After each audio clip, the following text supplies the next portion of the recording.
اب جو اصل ہے، بچہ جیسے ہی بولنے کے قابل ہوا اسے سب سے پہلے لا الہ الا اللہ سکھائے۔ یہاں اب ماحول ایسا ہے کہ گانا بج رہا ہے اور بچے سے کہہ رہے ہیں ڈانس کر کے دکھا بیٹا، ڈانس کر کے دکھا۔ وہ بچہ گانے کی آواز پر تھرکتا ہے، ڈانس کرتا ہے، اور لوگ اس کو فخر میں دوسروں کو دکھاتے، آؤ ہمارا بچہ دیکھو ڈانس کر رہا ہے۔ تمہیں معلوم نہیں اس بچے کے پیچھے پیچھے شیطان بھی رقص کرتا ہے۔ جیسے ہی کوئی ڈانس کرتا ہے، بزرگوں نے فرمایا شیطان اس کے ساتھ چمٹ کر کے اس کے جسم کے ساتھ ناچتا ہے، ڈانس کرتا ہے۔ تم اپنے بچوں کو شیطان کی گود میں ڈال کر ہنس رہے ہو، اور پھر پہلے جملے بچوں کو کیا سکھائے جاتے ہیں؟ اس کو گالی دے دے بیٹا، اس کو گالی دے دے۔ گالی اگر بچہ دے دیتا ہے تو ان کو لگتا ہے مصری کی ڈلی ہے۔ میرے عزیزو، اخلاق کی تباہی و بربادی ہم نے بچپن سے شروع کر دی۔ اسی لیے شیخ سعدی رضی اللہ تعالیٰ عنہ کی وہ بات مجھے یاد آتی ہے، زمین میں ادرک بو کر کے گنا آنے کی امید مت رکھنا۔ ہوتا ہے ایسے، زمین میں آپ نے ادرک بویا ہے اور امید کیا لگا کے بیٹھیں گے؟ گنے کی فصل آ رہی ہے۔ ارے ادرک کی آئے گی، گنے کی نہیں آئے گی۔ بچے کو پورا ماڈرن کلچر میں شروع سے پالا اور جوان ہونے میں سوچتے ہیں یہ غلام حسین بننا چاہیے، غریب نواز کے اس کے اندر اخلاق آ جائیں۔ کہاں سے آئیں گے؟ تم نے اس کو جو چیز تربیت میں دی۔ اچھا، تربیت شروع کہاں سے ہوتی ہے جانتے ہیں؟ بچہ جیسی ماں کے پیٹ میں آ گیا حمل میں، 3 مہینے کا حمل نہیں ہوتا، جب سے ہی آپ کو تربیت شروع کر دینا چاہیے، جب سے ہی تربیت شروع کرو۔ مصر میں میں نے دیکھا ایک گھر بنائے، وہ ہمارے لوگ نہیں ہیں لیکن کام اچھا ہے اس لیے میں کہہ رہا ہوں، حاملہ عورتیں جتنی بھی ہیں شہر کی وہ وہاں چلی جاتی، صبح سے شام تک وہ قرآن کی تلاوت چل رہی ہوتی اس گھر میں، اور وہاں پر اولیاء کاملین اور جو ہماری امت کے اسلام کی بڑی بڑی خواتین، ان کی سیرتیں وہاں بیان ہو رہی ہوتی ہیں۔ دن پورا وہ حاملہ عورت وہاں گزار کر کے آتی ہے، 6 مہینے تک اس کے ساتھ ہی کرتے ہیں۔ کچھ اچھے گھروں والے چھٹی دیتے ہیں حاملہ عورت کو کہ جا، اس کو دارالحامل یا دارالحبلہ ایسے کچھ نام ہے اس کا، کہ اس گھر پہ جاتی ہیں عورتیں۔ وہ ایک پورا بنایا ہوا ہے، ایک تنظیم نے بنا کر کے رکھا ہے ایسا گھر کہ حاملہ عورتیں یہاں آئیں، دن پورا گزارے، قرآن کی تلاوت سنیں، نعتیں سنیں اور سیرت اولیاء کی سنیں، شام میں چلی جائیں۔ کیوں؟ اس لیے کہ دیکھا گیا ہے کہ جس عورت کے پیٹ میں بچہ پل رہا ہے وہ حمل کے دوران جو کرتی تھی وہ سب بچے کے اوپر اثر ہوتا ہے، سب بچے کے اوپر اثر ہوتا ہے۔ ہم نے سنا ہے تاریخ میں حضرت سیدنا غوث اعظم عبد القادر جیلانی رضی اللہ تعالیٰ عنہ، جب آپ کی ولادت ہوئی، آپ مدرسے کو آپ کو بھیجا گیا، چھوٹی عمر میں استاد نے قرآن شروع سے پڑھانا چاہا تو حضرت غوث پاک نے سبحان الذی اسری بعبدہ 15ویں پارے سے پڑھنا شروع کیا۔ استاد نے کہا میں شروع سے الف لام میم سے پڑھا رہا ہوں، تو غوث پاک نے فرمایا 15 پارے تو میں نے اپنی ماں کے پیٹ میں یاد کر لیے۔ سن لیے، یہ روایت حضرت بابا فرید الدین کے متعلق بھی سنائی جاتی ہے، لیکن یہ بات مجھے یہاں کہنا ہے، عرض کر رہا تھا کہ ہمارے ہاں بچوں کی تربیت حمل کے دوران سے شروع کرنی چاہیے۔ اب جو حاملہ عورتیں ہیں ہم ان سے کیا کیا کروا رہے ہیں؟ یہاں ہمارے ہاں رواج ایسا ہے، حمل میں آ گیا بچہ تو عورت سے کام کاج زیادہ نہیں ہوتے، کیا کر رہی ہے؟ ٹی وی سیریل دیکھتے بیٹھی ہوئی، دن بھر ٹی وی دیکھ رہی ہے۔ اور جب بچے کی ولادت ہوگی تو بچہ کیسا آئے گا تمہارے گھر میں؟ جو تمہارے اخلاق تھے حمل کے دوران وہی بچے پر اثر ہوتے۔ مجھے معلوم ہے کہ میرے خود کے گھر کی بات میں بتا رہا ہوں، حمل میں آتے ہی ہم نے خود یہ پابندی لگائی اپنی عورتوں کو کہ 9 مہینے تک 9 ختم قرآن ہو جانے چاہیے۔ حمل کے دوران اگر 9 مہینے تمہارا حمل ہے، ہر مہینے 1 ختم قرآن پورا ہونا چاہیے، تاکہ 9ویں مہینے میں 9 ختم قرآن کے بعد جو بچہ آئے گا انشاءاللہ العزیز اللہ تعالیٰ اسے صالحین میں پیدا کرے گا۔ کہہ رہا ہوں آلریڈی یہودی یہ کر رہے ہیں اسرائیل میں۔ افسوس ہے کہ ہمارے اسلام میں یہ سب چیزیں ہیں۔ میں نے اسرائیل کی ایک رپورٹ پڑھی جس میں ان کے ہاں جیسے ہی عورت حمل والی ہوتی ہے اس عورت کو وہ لوگ ہائی کلاس کے کھانے کھلاتے ہیں، حساب میتھس وغیرہ سب سکھاتے ہیں، اس کا ذہنی کام کرواتے ہیں، اس سے لین دین کی باتیں کرواتے ہیں۔ ہم نے پوچھا اتنے سارے ایکٹیویٹیز اس عورت کو، کہا اس عورت کی تربیت نہیں ہو رہی، اس کے پیٹ میں جو بچہ ہے اس کی تربیت ہو رہی ہے، مکمل اس کی ایسی سیکورٹی کے ساتھ۔ اس کے بعد پھر جو یہودی بچہ پیدا ہوتا ہے وہ اعلیٰ دماغ لے کر کے آتا ہے میتھمیٹکس میں، اور سب سے بڑے دنیا کا فتنہ آج یہی یہودی بنے ہوئے ہیں۔ اسلام نے یہ تربیت کا ہمیں انداز سکھایا ہے کہ اپنے بچوں کی تربیت ایسے کریں آپ۔ آج غیروں نے اٹھا لیا اس کو اور ہم اپنے عورتوں کو ایسی آوارہ چھوڑیں۔ اب سنیے، میں بات جلدی کرتے ہوئے گزروں۔ اللہ کے حبیب صلی اللہ علیہ وسلم کی حدیث پاک کہ 3 چیزیں حضور نے فرمائی، تینوں یاد رکھ لیں آپ. فرماتے ہیں لاعبوا سبعا ادبوا سبعا صاحبوا سبعا. 7 سال میں الگ الگ سٹیپ بائی سٹیپ بچوں کی تربیت کرنے کا انداز سکھایا ہے. پہلے 7 سال الگ، دوسرے 7 سال الگ، تیسرے 7 سال الگ. کل کتنے ہوئے؟ 21 سال. 21 سال تک یہ ماں باپ کی ذمہ داری ہے اپنے بچوں کو سنبھالنے کی. پہلے 7 سال کیا کرو ان کے ساتھ؟ حضور فرماتے لاعبوا سبعا، ان کے ساتھ کھیل کود کرو. بس شروع کے جو 7 سال ہیں بچے کے، ان کے ساتھ ان کو کھیلنے دو. ان کو جتنا ہے وہ پورے طور پر اپنی ورزش کرنے دو. یہ اچھل کود کر رہے ہیں، حتیٰ کہ مسجدوں میں جو بچے آتے حضور صلی اللہ علیہ وسلم نے ان کو بھی منع نہیں کیا. جو چھوٹے بچے آتے تھے نہیں منع کیا ہے. ہم اپنی صفوں سے نکال کر کے باہر پھینک دیتے ہیں، بچے ادھر چلے جاؤ، تاکہ یہ پوری گینگ بنا کر کے شور مچاتے ہیں. ہر باپ اپنی صف کے کنارے میں ان کو لے کر کھڑا رہے. اعلیٰ حضرت اللہ تعالیٰ عنہ نے لکھا ہے فتاوی رضویہ شریف میں کہ 8 سال کا 7 سال کا بچہ جو ہوش و حواس رکھتا ہے، تمیز رکھتا ہے، اس بچے کو پہلی صف سے بھی نہ نکالا جائے.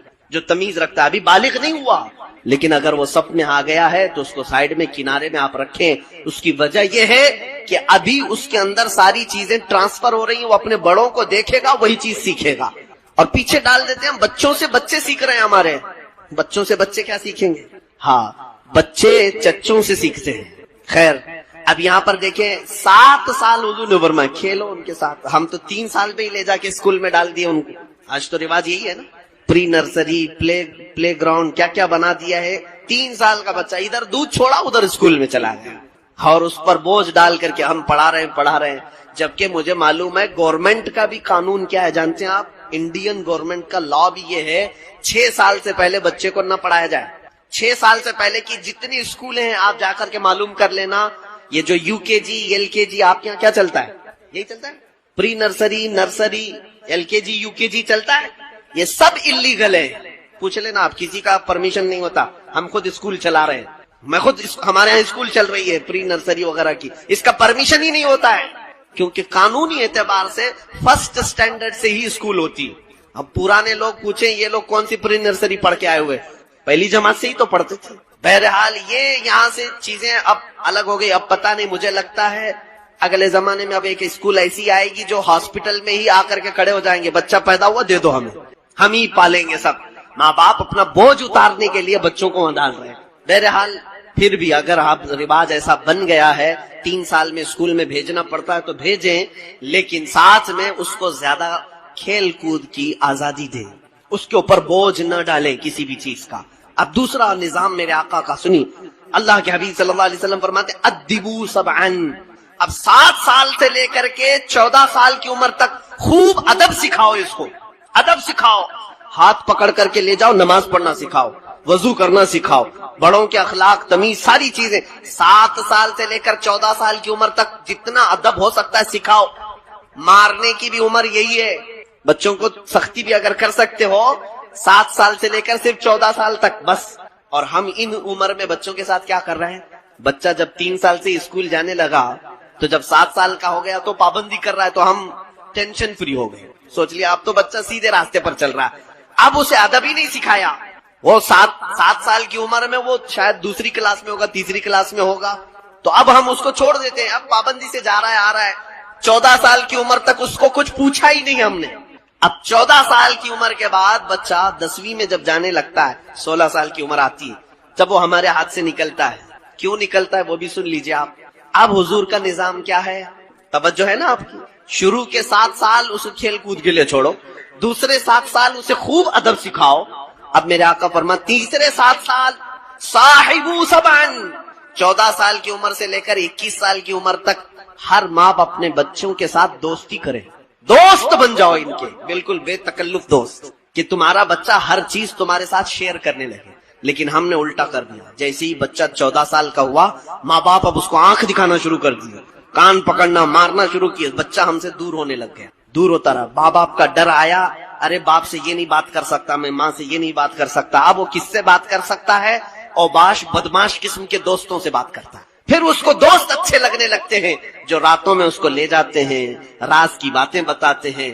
ابھی وہ بالغ ہو رہا ہوتا ہے، نئی جوانی آ رہی ہوتی ہے، وہ شرماتا ہے کہ اپنے اندر کچھ نئی تبدیلیاں آ رہی ہیں، میں کس سے شیئر کروں؟ ماں باپ تو ڈرا کر کے رکھے ہوئے، آنکھ دکھاتے ہیں، 14 سال کی عمر میں مارتے ہیں، تو وہ جاتا ہے بدماش قسم کے دوستوں سے کہتا ہے میرے ساتھ ایسا ایسا ہو رہا ہے، کیا کیا جائے؟ وہ جو بدماش دوست ہیں اس کے ذہن میں پرا گندگی ڈالنا شروع کرتے ہیں، اب تجھے یہ کرنا چاہیے، عورتوں کا دل دادا بناتے ہیں، گندے قسم کے اخلاق اسے سکھاتے ہیں، ہر بری لذت حاصل کرنے کے طریقے اسے سکھا دیتے ہیں۔ میرے عزیزو، کاش اگر ماں باپ دوست ہوتے 14 سال سے 21 سال کی عمر میں۔ ہم نے دیکھا ہے جو ماں باپ اپنے بچوں کے ساتھ ہر چیز شیئر کرتے ہیں، وہ بچے بھی دوستوں سے شیئر نہیں کرتے، اپنے ماں باپ سے ہی شیئر کرتے ہیں، وہ آ کر کے اپنے ماں باپ کو بتاتے ہیں، پھر ماں باپ ان کے ساتھ اچھی تربیت کرتے ہیں۔ یہ نظام مصطفیٰ کریم صلی اللہ تعالی علیہ وسلم کا۔ بہرحال میں یہاں پر گفتگو کو سمیٹتے ہوئے 2 اولیاء کاملین کی بات عرض کرتا ہوں۔ بچوں کو اگر کچھ بنانا ہے تو کچھ قربانی بھی دینی پڑے، ظاہر سی بات ہے۔ شاعر نے کہا ہے کہ یہ بڑی مشکل سے ہوتا ہے چمن میں دیداور پیدا، یعنی اگر چمن میں کوئی چیز پیدا کرنا ہے تو بہت مشکل ہے کہ دانا خاک میں مل کر گل و گلزار بنتا ہے۔ ایک بیج لے لو آپ گلاب کا، ہتھیلی میں رکھو اس کو اور کہو گلاب ہو جائے، گلاب ہو جائے، گلاب ہو جائے، ہوگا گلاب؟ نہیں، اس بیج کو لے جاؤ کیچڑ میں ڈالو، اس کو کیچڑ میں ڈال دیا، زمین میں مٹی میں ڈال دیا، دوسرے ہی دیکھیں پودا اگایا، پھر تھوڑے دن کے بعد دیکھا اس میں پھول بھی کھلایا۔ اگر کوئی یہ سوچے یہ میرا بیج ہے، میں نے 50 روپے کا خریدا، اس کو میں مٹی میں نہیں ڈالوں گا، تو پھر تو وہ ہتھیلی پر ہی رہ جائے گا، گلاب کبھی نہیں بنے گا۔ تم اگر اپنے بچوں کو یہ چاہتے ہو میں ہتھیلی میں ہی لے کر کے چلوں گا، اسے کوئی مصیبت نہیں آنا چاہیے، تو وہ بیج کا بیج ہی رہ جائے گا، گلاب کبھی نہیں بنے گا۔ اس کو سختیوں کا اور مصیبتوں کا ہنر سکھانا پڑے گا۔ جانتے ہیں آپ، ایک کوا بھی اپنے بچے کو گھونسلے سے اڑنا سکھاتا ہے تو یہ نہیں ہے کہ اس کے نیچے اپنے چونچ کو رکھ کر کے اٹھاتا ہے کوا اور اپنے گھونسلے سے چونچ سے اٹھا کر باہر پھینک دیتا ہے۔ کوی اپنے بچے کو، چھوٹے سے بچے کو اٹھا کر باہر پھینکتی ہے، بچہ نیچے گرتا ہے، تھوڑی دیر کے بعد وہ کوی خود بھی نیچے آتی ہے اور اسے چونچ سے دھکا مارتی، دھیرے دھیرے اوپر چلاتا ہے، چلاتے چلاتے اڑنا سیکھ جاتا ہے۔ آپ سائیکل چلانا سکھاتے تو ہیں بچوں کو، ان کو مصیبتوں میں آنا سکھائیں۔ ہم کیا سوچتے ہیں، بچہ آج بریانی مانگا، بریانی بناؤ، آج چکن مانگ رہا ہے، چکن بناؤ، مٹن مانگ رہا ہے میرا بچہ، مٹن بناؤ۔ ان کو کبھی پوہے بھی تو کھلاؤ، ان کو یہ بھی بتاؤ کہ میرے آقا صلی اللہ علیہ وسلم 3 دن تک فاقہ کرتے، ان کو کبھی ہفتے میں 1 دن روزہ رکھنا تو سکھاؤ، پتا تو چلے کہ غریبوں کی بھوک کیا ہوتی ہے۔ یہ سب تربیت ہم اپنے بچوں کے ساتھ نہیں کر رہے آج۔ ان کو سٹرگل کرنا سکھاؤ، مشقتوں میں آنا ان کو سکھاؤ، ماں باپ سے دور رہنے کی تمیز بھی انہیں سکھاؤ کہ بیٹا میں آج تیرے ساتھ ہوں، کل اگر میں نہیں رہوں گا تو کیسے کرے گا۔ اس لیے انہیں لے جا کر کے 2 دن 3 دن کسی اور جگہ پر رکھو، اپنے بل بوتے انہیں کچھ کرنے کا سکھاؤ۔ یہ جب مصیبتوں میں آئیں گے تو پھر ان کے اندر ہنر پیدا ہوگا، ایک ان کے اندر فن آئے گا۔ آپ دیکھیں سرکار غوث پاک رضی اللہ تعالیٰ عنہ کی والدہ ماجدہ، اللہ اکبر، یہ بیان کرتے میری آنکھیں بھیگ جاتی، میں نے اس کو کئی مرتبہ بیان کیا، توجہ سے سن لیں۔ ہم غوث پاک کی کرامتیں بہت بیان کرتے ہیں نا، ان کے نیاز فاتحہ 11ویں اسی میں لگ گئے، لیکن دیکھیں ان کی ماں، غوث پاک اپنی ماں کے اکلوتے بیٹے تھے، ماں بیوہ تھی، ان کے شوہر کا انتقال ہو چکا تھا۔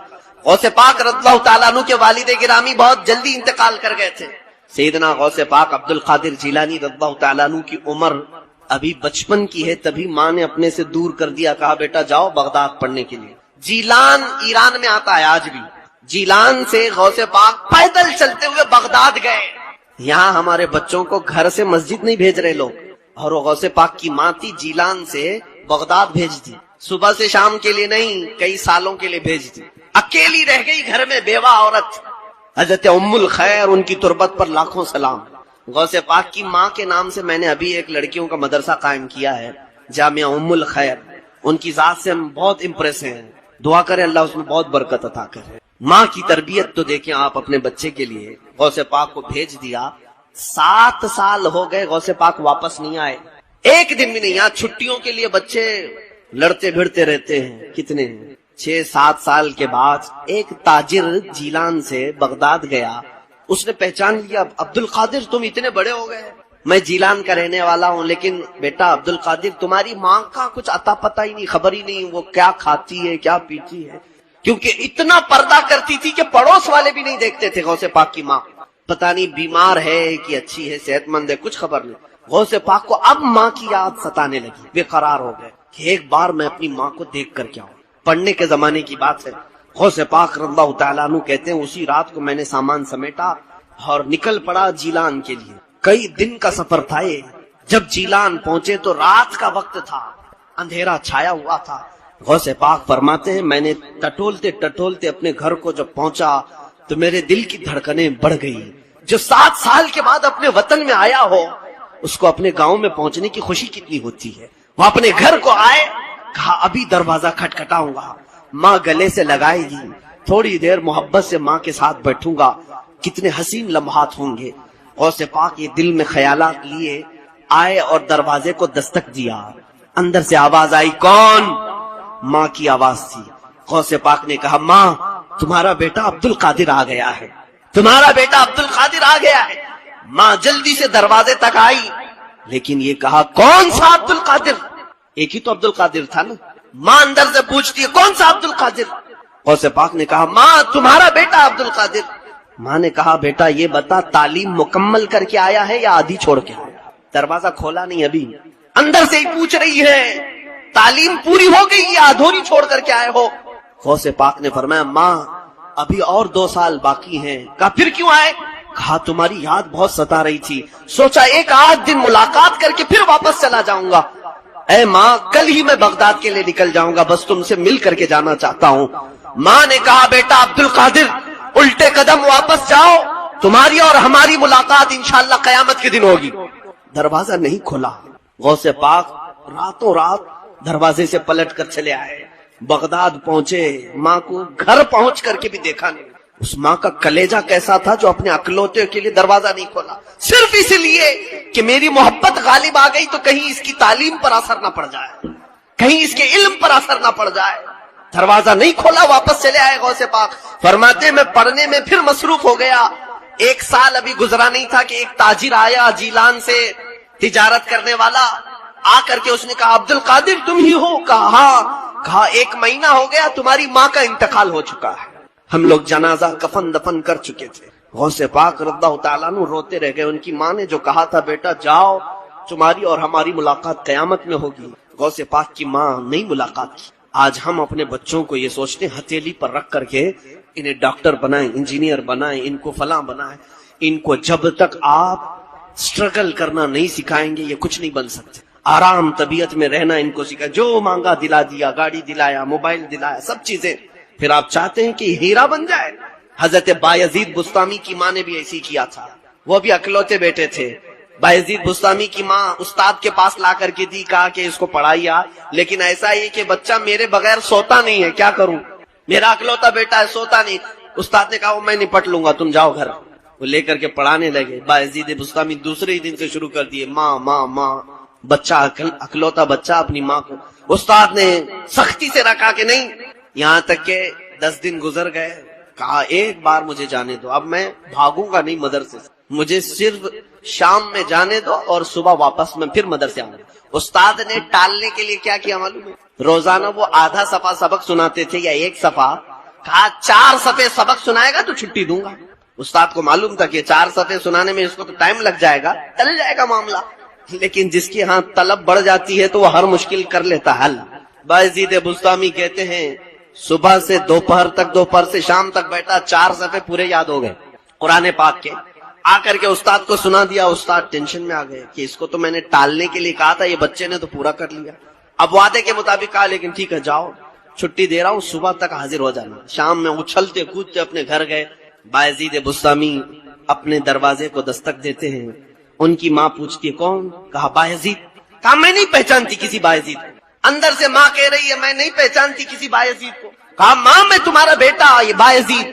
ماں نے اندر سے کہا میرے پاس ایک ہی بیٹا تھا بایزید، میں نے وہ اللہ کے ہاتھ میں بیچ دیا، میں نے وہ اللہ کے لیے دے دیا، میرے پاس اب کوئی بایزید نہیں ہے۔ حضرت بایزید بھی واپس الٹے قدم آ گئے۔ یہ ہے ہمارے اولیاء کاملین کی مائیں جو تربیت ان پر کی تھی۔ عزیزان گرامی، ویسے بات کرنے کے لیے بہت لمبی طویل گفتگو چلی جائے گی۔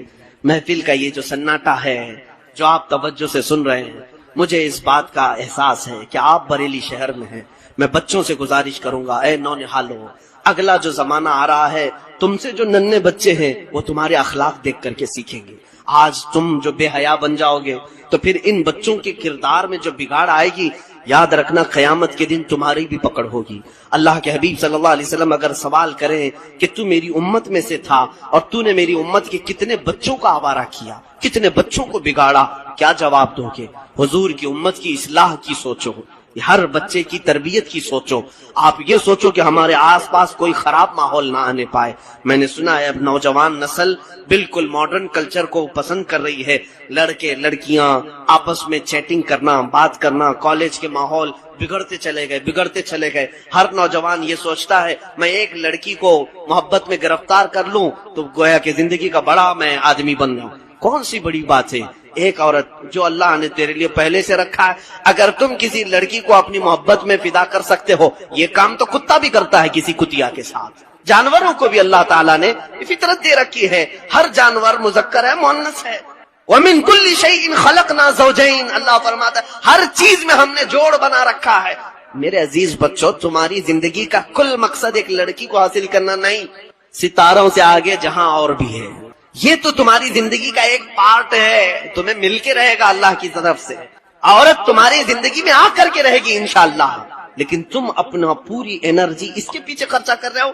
کاش تم اللہ اور اس کے رسول کے اس دین کے لیے تھوڑا وقت قربان کرتے، اللہ تمہیں وہ مقام عطا کرتا کہ جنت کی حوریں تمہارے آنے کا انتظار کر رہی ہوتی۔ تم دنیا کی عورتوں کے لیے پتہ نہیں اپنے آپ کو بدل لی ہے، اور جنت کی حوریں تمہارا انتظار کر رہی ہیں اگر تم ابا اخلاق نوجوان بن جاؤ۔ میں کہتا ہوں ہر امت مصطفیٰ کے غیور نوجوان تم میں سے آج ہی سے اصلاح شروع کر لو۔ میں کوئی بھی شریعت کے خلاف قدم نہیں اٹھاؤں گا، ایسا کوئی قدم نہیں اٹھاؤں گا جس سے میرے نبی کی ذات پر انگلی اٹھائے کوئی اور میرے امام احمد رضا پر کوئی انگلی اٹھائے۔ مجھے بڑا قلق ہے، دکھ ہے اور تکلیف ہے اس بات کی کہ جب کوئی یہ کہے کہ بریلی کے آس پاس کے لوگ، بریلی شہر کے لوگ نوجوان گندگیوں میں پڑ گئے، یہاں کی لڑکیاں بگڑ گئیں، لڑکے بگڑ گئے، دل میں اب درد ہوتا ہے۔ یاد رکھنا پھر مار پڑے گی اولیاء کاملین کی۔ اعلیٰ حضرت کا جلال تھا، اگر وہ مار پڑ گئی تو کئی نسلیں برباد ہو جائیں گی، تباہ ہو جائیں گی۔ اس لیے اپنے آپ کو سنبھالو اور پھر جو کرنا ہے وہ سیکھو۔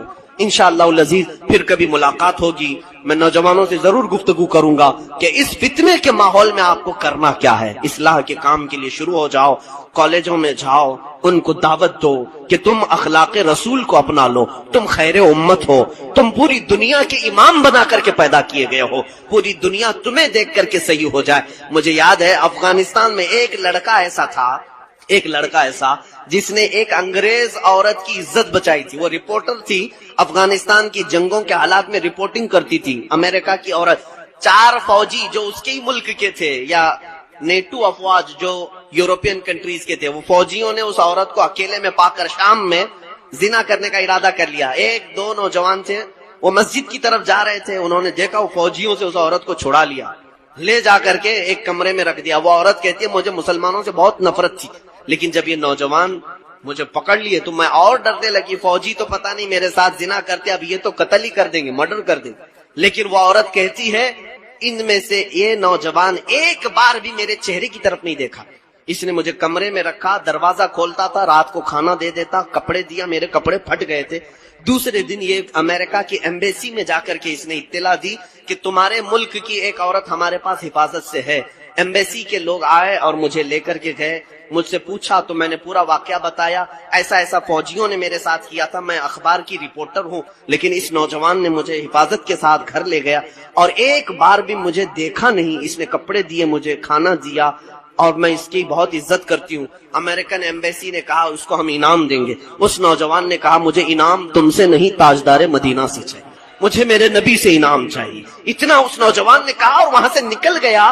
وہ لیڈی امریکہ واپس جا کر کے آرٹیکل لکھتی ہے اور کہتی ہے لوگوں گواہ ہو جاؤ، میں نے اپنی عزت کی حفاظت اگر کہیں دیکھی ہے تو وہ اسلام میں ہے۔ اسلام کو اس نے ایکسپٹ کیا، قبول کیا۔ ایسا کوئی نوجوان بن جائے، ایسا کوئی جوان بن جائے جس کے اخلاق دیکھ کر کے لوگ اسلام میں آنا پسند کریں۔ ایسے نہ بنو کہ تمہیں دیکھ کر کے لوگ دین چھوڑ کر چلے جائیں۔ اللہ رب العزت کہنے سننے سے زیادہ عمل کی توفیق عطا فرمائے، جو کہا اس پر ہم سب کو عمل کی توفیق عطا فرمائے۔ اے کریم خدا اس پوری بستی کو شاد و آباد فرما، یہاں کے ہر گھر کو سنت رسول کی بہاریں عطا فرما، ان کے ہر اولاد کو مولا قیامت تک عاشقان مصطفیٰ پیدا فرما، ان کی نسلوں کو گستاخان رسول سے بچا لے، اخلاق کی بگاڑ سے بچا لے۔ اے رب ذوالجلال یہ خوش عقیدہ سنی مسلمان جس طرح اعلی حضرت کی محبت میں فدا ہیں، قیامت کے دن بھی مولا ہم سب کو اعلی حضرت کے ساتھ حشر فرما، لواء الحمد میں ہم سب کو جمع فرما۔ وصلی اللہ تعالی علی خیر خلق محمد وآلہ واصحابہ اجمعین، وآخر دعوانا الحمد للہ رب العالمین۔ فوراً